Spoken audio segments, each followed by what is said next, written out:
¿Qué secretos se escondían debajo de la sonrisa de una de las estrellas de Disney? ¿Cómo fue que la confesión de un niño sobre los abusos que sufrió puso de manifiesto a una red de corruptos y pederastas? ¿Por qué una de las figuras más destacadas de la música internacional terminó decidiendo que ya no podría trabajar con su padre como representante? ¿Qué sucedió con el niño de 4 años que ganó un premio Guinness por ser el artista más joven en alcanzar varios primeros puestos en el chart mundial? Bueno, de eso vamos a hablar en este informe, de eso y de otras tantas cosas. Sean bienvenidos al lado oscuro de los niños cantantes, parte 2.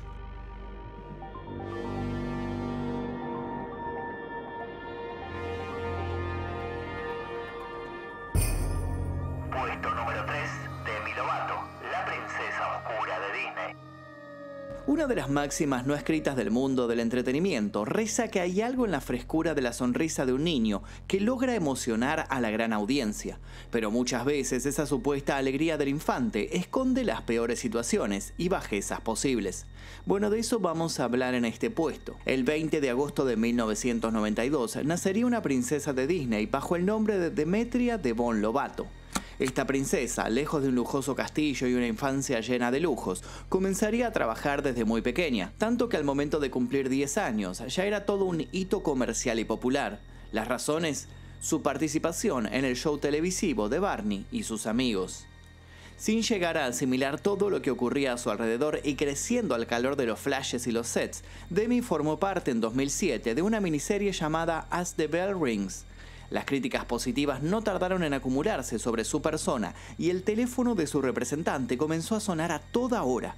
Con un carisma que enamoraba a los pequeños fans de la señal del ratón, Lovato tenía otras herramientas que servirían mucho a los productores, como conocimientos musicales superiores para alguien de su edad. Pocos lo sabían, pero la niña estrella había comenzado a tocar el piano a los 7 años y tras salir de la escuela iba a toda prisa a tomar clases de canto. Todo esto la llevó en 2008 a formar parte de uno de los grandes éxitos de la cadena televisiva del gigante multimedia. Demi protagonizó Camp Rock, una película exclusiva de Disney Channel que buscaba emular el éxito que 2 años atrás había conseguido con High School Musical. Allí interpretó a Michi Torres, una preadolescente que sueña con convertirse en una cantante famosa, algo que conectaba mucho con sus deseos más profundos. La acompañaba en el protagónico Joe Jonas, uno de los Jonas Brothers, con quien tuvo una relación romántica. Mientras el éxito de ser una chica Disney la llevó a tocar el cielo de las celebridades, aprovechó a explotar su costado musical con discos un tanto más personales. Por esa época su mundo se llenó de apariciones en programas de televisión, de paparazzis que la perseguían y de una cantidad exacerbada de trabajos en la pantalla chica. Protagonizó la serie Sunny, Entre Estrellas, y la película Princess Protection Program, esta última junto a Selena Gómez. Para finales del 2010, Demi estrenó Camp Rock 2, The Final Jam, que se convirtió en la película para televisión más vista en Estados Unidos ese año. Como si esto fuera poco, su aparición en la serie Grey's Anatomy le valió un People's Choice Award como mejor estrella invitada en TV. Pero como siempre sucede con el éxito, mientras más alto te encuentra, más fuerte te golpea. Al tiempo que los medios continuaban especulando sobre la vida privada de la joven, Demi Lovato editó un nuevo disco llamado Here We Go Again, que la llevó de gira con los Jonas Brothers. Y es justo aquí donde aparecería uno de los altercados que abriría las puertas a los rumores de que el artista no se encontraba bien. Durante uno de los conciertos, Lovato tuvo una pelea muy fuerte con una de sus bailarinas. Sus actitudes dejaban en claro que no tenía el control total sobre sí.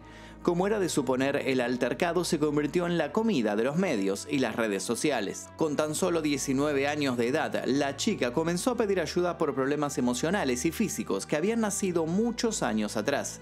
Confesó que la temprana fama la había alejado de otros chicos de su edad y la constante soledad, sumada a una agenda sobreexplotada, la habían conducido al camino de las drogas y del alcohol. Pero eso no era todo, se descubrió que Demi se autolesionaba y tenía 2 trastornos fuertes.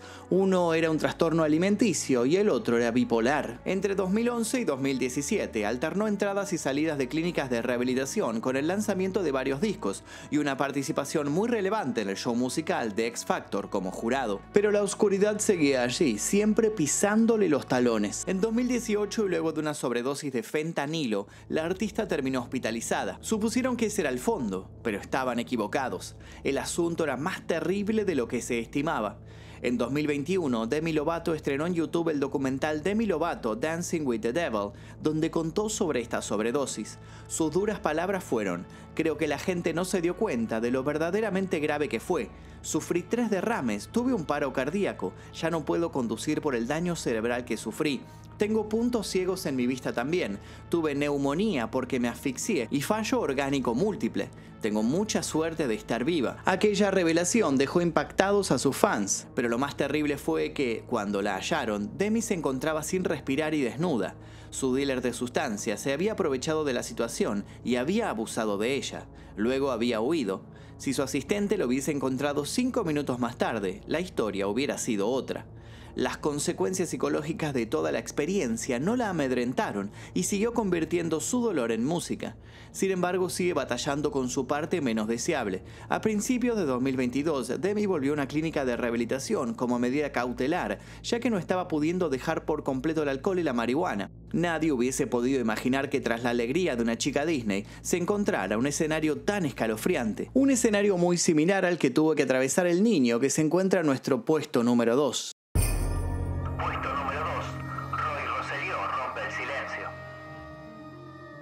Ya hemos hablado en otro top de la oscuridad que impregnó al grupo Menudo, pero vamos a detenernos ahora en una de las principales víctimas del caso. Para hacer un breve resumen, basta con decir que en 1977 nacía en tierras puertorriqueñas una boy band que cambiaría todo en Latinoamérica. Tras este grupo había un cerebro, el productor Edgardo Díaz. Este sujeto ideó una fórmula mágica. Los integrantes del flamante grupo formarían parte del mismo hasta los 17 años, y si les crecía vello facial o crecían demasiado de tamaño, afuera. Esto configuró un modelo que alternaba sus 5 ídolos a medida que iban llegando a la tan temida adolescencia, y aunque muchas de sus interacciones consiguieron tener relevancia y éxito, hubo una época realmente dorada, la que se desarrolló entre 1983 y 1986. Allí formaban parte figuras como Ricky Martin o Robbie Draco Rosa y un joven Roy Rosselló. Sobre él y su terrible experiencia vamos a detenernos. Tanto Roy Rosselló como otros jóvenes que formaron parte del grupo contaron la explotación laboral a la que eran sometidos, con jornadas de más de 12 horas de grabación, giras por todo el planeta, poco espacio para los estudios y una suerte de deshumanización productivista que llegaba a puntos críticos. Poco importaba si se sentía cansado o mal de salud, él debía salir, sonreír, cantar y bailar. Pero el caso de Rosselló es aún peor. Hoy convertido en una suerte de pastor religioso, no solo se sumó a las críticas a propósito de este tipo de maltrato laboral, sino que habló de crímenes más oscuros por parte del productor y otros hombres con poder en Latinoamérica. Roy confesó sin rodeos haber sido abusado carnalmente. Intentando curar esta herida del pasado, el ya adulto Rosselló apareció en varios medios de comunicación contando cómo el productor Edgardo Díaz lo ultrajaba constantemente, obligándolo en cierta forma a ser como si fuese su pareja. Todo esto era un secreto a voces, pero terminó de explotar luego del estreno de la serie de Amazon Prime Súbete a mi moto, que cuenta la historia del grupo y que volvió a poner al tema en tendencia. Hay que saber que Roy no realizó ningún casting para formar parte de la banda. Como él mismo contó, un día se encontraba en un lugar donde se presentaba a menudo y las fanáticas comenzaron a pedirle autógrafos y a gritar como si formara parte de la troupe de artistas. Esto sorprendió a Edgardo, que decidió manipularlo para que se sumara al proyecto. En ese momento Rosselló contaba con 13 años y aunque entendía que algo no estaba bien, se dejó llevar por la emoción del mundo del espectáculo. Díaz comenzó a abusar de él incluso antes de que firmara el contrato para ser parte del grupo musical. En esa ocasión lo llevó hasta su hogar donde estaba su madre y en una habitación contigua procedió a hacerle cosas terribles. Como si esto no fuera suficiente, Roy sufría también violencia por parte de otros integrantes de la banda, que veían con malos ojos que tuviera tantos privilegios por ser el favorito del productor. Claro que luego quedó demostrado que Rosselló no era la única víctima de este tipo de abusos y que eso formaba parte de algo mayor. Hablamos de un entramado macabro que tardaría décadas en descubrirse. Edgardo Díaz no solo era un ser inescrupuloso, sino que también había montado una red de trata para que otras personas como él pudieran tener acceso a los jóvenes ídolos. Y es aquí cuando la historia toma ribetes aún más sorpresivos. José Menéndez era un reconocido empresario musical en la década de los 80 y como vicepresidente ejecutivo de la discográfica RCA, seguía junto a Díaz todos los asuntos a propósito de Menudo. Después de todo, la banda era su gallina de los huevos de oro. Cuando Roy Rosselló aún no había alcanzado los 15 años, fue a las oficinas del empresario de New Jersey arrastrado, como se imaginarán, por el perverso productor. Allí lo obligaron a beber una copa de vino que comenzó a marearlo. Lo próximo que recordaba era estar en una habitación con Menéndez. El empresario efectivamente abusó del niño, que drogado como estaba, podía sentir todo pero no reaccionar. Todo esto fue contado en el documental Menéndez más menudo, Boys Betrayed. Claro que él no fue la única víctima, pero sí quien salió a contar la verdad. Varios de los preadolescentes que formaron parte de la agrupación terminaron quitándose la vida, llevándose consigo este horror. Como también ya mencionamos en otro informe, algunos años después José Menéndez y su esposa fueron asesinados a escopetazos por sus propios hijos, que alegaban haber sido ultrajados por la pareja. A pesar de haber explicado el motivo del abuso paternal y la complicidad materna, los magistrados entendieron que en realidad el asesinato se había producido por motivos económicos. Hoy, con la confesión de Roy Rosselló, se podría reabrir el caso y ser revisado. Pero si de abusos laborales a menores nos estamos refiriendo, vamos a hablar de uno de los casos más conocidos en toda Latinoamérica. Y estoy hablando, por supuesto, del caso del Sol de México. Puesto número 1. Luis Miguel contra su padre. La historia de uno de los hitos vivientes musicales más importantes de Latinoamérica está íntimamente ligado a su propio padre, pero no desde un lugar de protección o cariño, sino desde la oscuridad de una persona capaz de todo para cumplir sus propios sueños egoístas. Luis Miguel Gallego Basteri nació el 18 de abril en Puerto Rico, y las mentiras que giran a su alrededor se conciben desde su misma llegada al mundo. Sus padres lo dieron de alta en el registro demográfico del Estado Asociado de Puerto Rico, como si hubiese nacido el 19 de abril. El niño disfrutaba del ADN de su madre, la ítalo-argentina Marcela Basteri, una actriz independiente con poca suerte en el mundo del espectáculo, y del de Luis Gallego Sánchez, un músico sin éxito que labró su nombre a través de grandes estafas. La infancia del pequeño Luis Miguel fue sórdida e intensa hasta aproximadamente los 18 años, cuando logró cortar el cordón umbilical que lo unía a su polémico progenitor. A poco de nacer, el niño se vio subido a un barco hacia Veracruz, México. El destino había sido prefijado por su padre, que deseaba cumplir sus deseos de triunfar como cantante. Allí pasó años en una casa donde cada noche había fiestas, sustancias prohibidas y sexo. En este ámbito fue que Luis Miguel comenzó a desarrollar sus herramientas musicales. Con tan solo 4 años se subió a un escenario sin que nadie lo esperase. Los resultados: toda la platea se encariñó con él. Con una vida nómada, era difícil para el niño generar amistades y dedicarse al estudio. No fue hasta que se establecieron en España cuando pudo mantenerse en el colegio. Pero eso iba a cambiar. Cuando su padre debió regresar a México por una gira en tugurios de mala muerte, se vio envuelto en un malévolo plan. El hombre que debía cuidarlo estaba dispuesto a usar su talento para cumplir sus objetivos. Con 10 años, Luis Miguel ya deslumbraba con una voz angelical y una seguridad inusitada. Su debut en las tablas se dio oficialmente en un cabaret, donde interpretó La Malagueña, con su padre acompañándolo en la guitarra. El tono de voz, que iba desde los bajos extremos hasta los agudos más profundos, sorprendió a propios extraños, lo que construyó una meteórica carrera para el artista. La televisión pedía su presencia, los medios comenzaron a colar su figura entre las noticias, y el despegue final se produjo cuando el mismísimo presidente de México lo requirió como artista en la boda de su hija. En muy poco tiempo, Luis hijo había logrado lo que Luis padre no había conseguido en toda su vida. ¿Y cómo se tomó esto el hombre? Bueno, no muy bien. Ese fue el comienzo de una carrera que no se iba a detener nunca y llevaría a este pequeño niño a firmar un contrato millonario con la discográfica EMI para grabar 2 discos, Un Sol y Directo al Corazón. Su progenitor se presentó como su manager y ese sería el inicio de una cruel relación tóxica.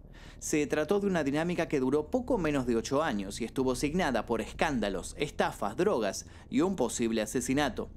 Y es que Luis padre mentía en todo. Falsificó los papeles del nacimiento de su hijo para decir que era mexicano, mintió acerca del casamiento con su esposa Marcela, a la que presentaba como una gran actriz italiana, obligó a Luis Miguel a abandonar su acento castizo de España a los golpes, y le obligó también a tomar clases particulares en su casa para tener libertad de llevarlo de gira cuando fuese necesario. Mientras intentaba comprender y asimilar la cantidad de trabajo, dinero y pasiones que su carrera generaba, Luis hijo comenzó a sentir que en su familia las cosas no iban bien. Había nacido su hermano Alejandro hacía un tiempo, pero el amor entre sus padres no era el mismo que antaño. Su madre ya no se callaba ante los malos tratos de su marido y comenzó a manifestarse en su contra. Luego de nacer su tercer hijo, Marcela decidió volverse a Italia ante la catarata de violencia, excesos e infidelidades. Luis Miguel, mientras tanto, lograba el éxito internacional en escenarios como el Festival de San Remo en Italia o el temible Viña del Mar en Chile. Su padre utilizaba el dinero generado para negocios que solo lo favorecían a él y le proveía a la naciente estrella enormes cantidades de estimulantes para que no durmiera y pudiese ser productivo. En 1987, luego de una extraña maniobra, El Sol de México pasó a ser exclusivo de la discográfica Warner Music y editó su disco Soy como quiero ser, batiendo récords en todo el mundo. Las peleas con su padre comenzaron a ser moneda corriente a medida que llegaba a la mayoría de edad, y fue entonces cuando Luis Miguel, luego de descubrir cómo su progenitor había malversado fondos, lo removió de su cargo. Tras aquello contrató un nuevo representante e intentó reconciliarse con su madre, pero había un problema. Marcela había desaparecido en 1986, luego de encontrarse en España con Luis Padre en una misteriosa situación. Desde ese momento nadie más ha sabido nada de ella.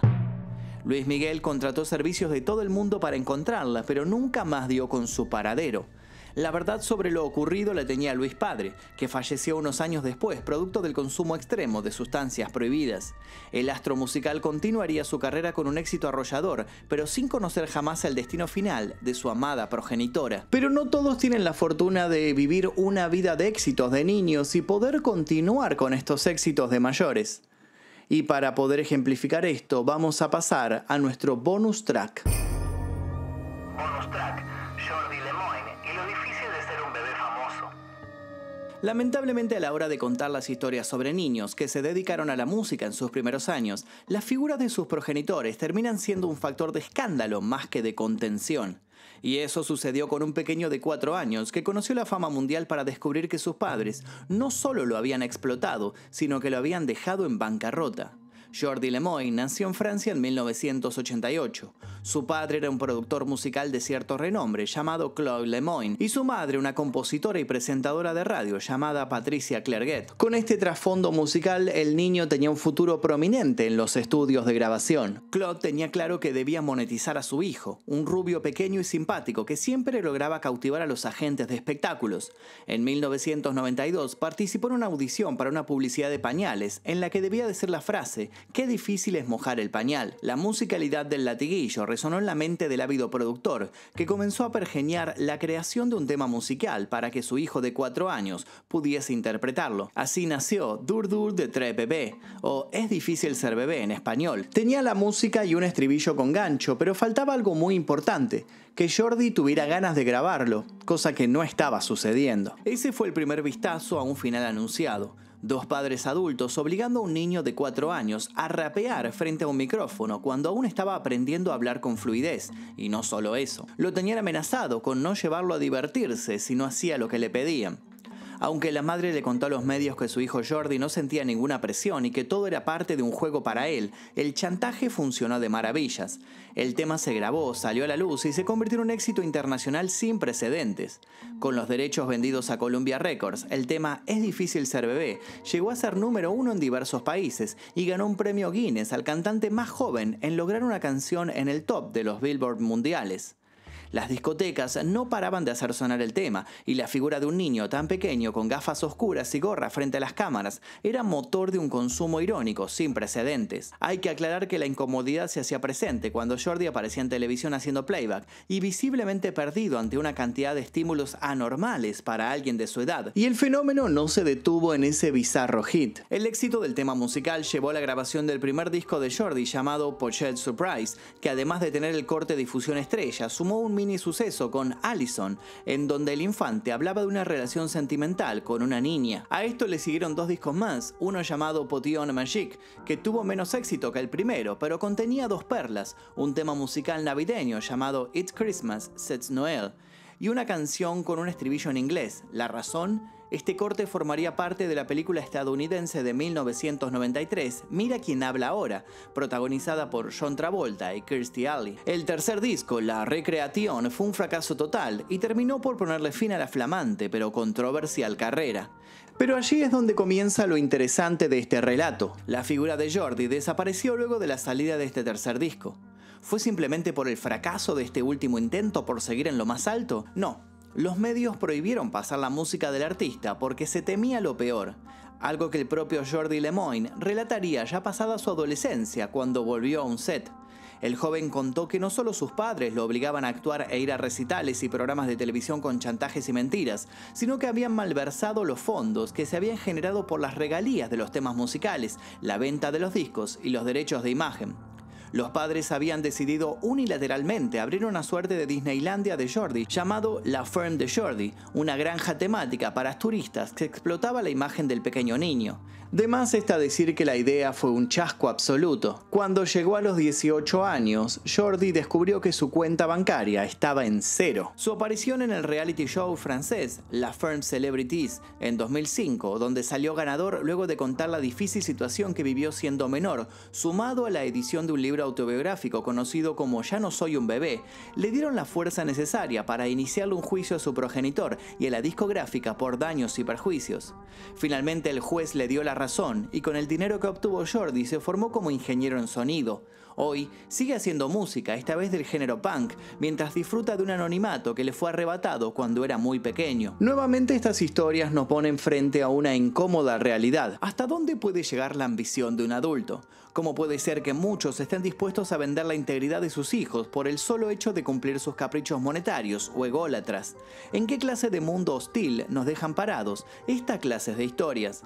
Y más importante aún, luego de conocer estos casos, ¿podemos seguir escuchando cantar a pequeños artistas sin pensar en el tétrico entramado que sucede a sus alrededores?